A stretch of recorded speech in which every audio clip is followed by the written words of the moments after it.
আসসালামু আলাইকুম, welcome back to my another blog. আজকে আমি আপনাদের সাথে শেয়ার করব বোয়াল মাছ ভুনা। আমার তো অনেক বেশি ভালো লাগে, তো এই জন্য প্রথমেই আমি বোয়াল মাছগুলো ভালো করে ধুয়ে দেন হলুদের গুঁড়া, মরিচের গুঁড়া আর লবণ দিয়ে একটু মাখিয়ে নিচ্ছি, একটু ভেজে নিব।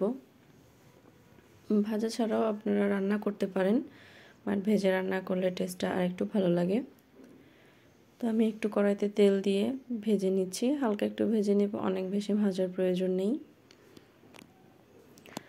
আসলে আমার বাসায় অনেকেই মাছ ভাজি না করলে খেতে চায় না, এই জন্য আমি একটু ভেজে নিই, বাট আমার কাছে না ভাজলেও মজা লাগে।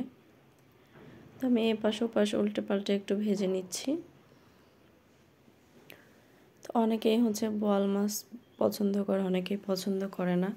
তো আমার বাসায় এরকম মানুষ আছে, কিছু মানুষ পছন্দ করে, কিছু মানুষ পছন্দ করে না, বাট আমার ছেলের অনেক বেশি ভালো লাগে।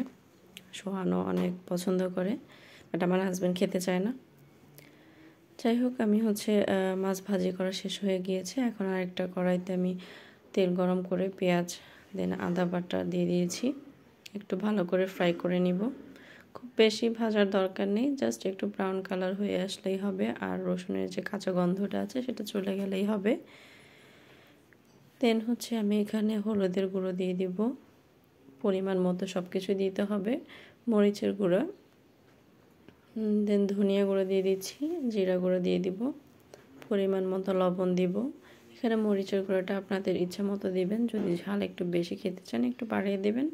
দেন আমি এখানে চিলি ফ্লেক্স দিয়ে দিচ্ছি, এতে করে একটা আলাদা একটা ফ্লেভার আসে, আর কালারটাও সুন্দর আসে। দেন আমি সবগুলো মশলা ভালো করে কষিয়ে নিব। তো তেলটা উপরে একটু ভেসে আসলেই আমি এখানে কাঁচা টমেটো দিয়ে দিচ্ছি। টমেটোগুলো আমি একটু ছোটো ছোটো করে কেটে নিয়েছি। আপনারা চাইলে এখানে পাকা টমেটো দিতে পারেন, সেক্ষেত্রে কালারটা আরও লাল কালার হয়ে যায়। তো আমি আজকে কাঁচা টমেটো দিয়ে রান্না করব। তো একটু ভালো করে কষিয়ে দেন আমি এখানে অল্প একটু পানি দিয়ে দিব। তো এটা একটু নাড়াচাড়া করে কষাতে হবে, কারণ যেহেতু মশলা আছে নিচে লেগে যেতে পারে। দেন আমি অল্প একটু পানি দিয়ে দিচ্ছি। দেন বয়েল আসা পর্যন্ত আমি একটু ওয়েট করব। আমি হাই হিটে রান্না করছি না, মিডিয়াম হিটে রান্না করছি। তো বোয়াল মাছ ভুনা করতে খুব বেশি সময় লাগে না, অল্প সময়ে রান্না হয়ে যায়। দেন আমি সবগুলো মাছ ভাজিগুলো দিয়ে দিচ্ছি। তো এইভাবে রান্না করে দেখবেন, খেতে অনেক বেশি মজা লাগে, গরম ভাতের সাথে অনেক ভালো লাগে। দেন আমি কিছু কাঁচামরিচ দিয়ে দিচ্ছি। দেন অল্প একটু ধনিয়া পাতা দিয়ে দিচ্ছি, এতে করে আলাদা একটা ফ্লেভার আসে। দেন আবারও আমি ঢাকনা দিয়ে ঢেকে কিছুক্ষণ রান্না করে নিব। তো আপনারা যতটুকু ঝোল রাখতে চান সেটার উপর ডিপেন্ড করে অফ করে দিবেন। তো আমি হালকা একটু ঝোল রাখবো, খুব বেশি না আবার খুব অল্পও না। তো আমার রান্না করা শেষ হয়ে গিয়েছে, দেখতেই পাচ্ছেন কতটা টেস্টি হয়েছে, খেতে অনেক বেশি মজা।